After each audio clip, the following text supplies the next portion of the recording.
To do the lazy daisy stitch, come up in the spot where the top of your stitch will be. Then go back down to the same hole, holding a good sized loop in your hand. Bring your needle up at the spot where the end of a petal will be and pull your needle through the loop, but not too tight. And then make a tiny stitch forward to anchor your petal.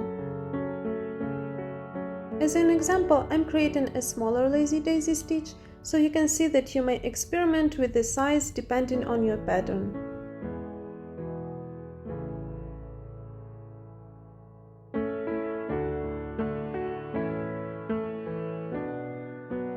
And for making an actual daisy, I draw 5 equally spaced lines.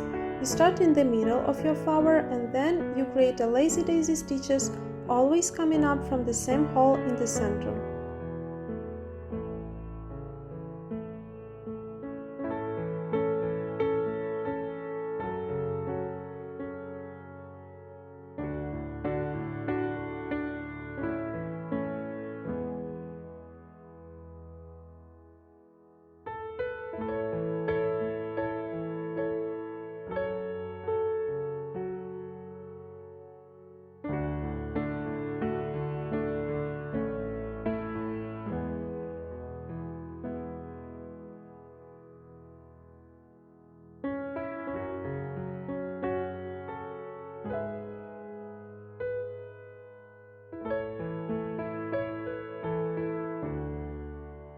Thanks a lot for watching and subscribe to my channel if you want to see more of my embroidery tutorials.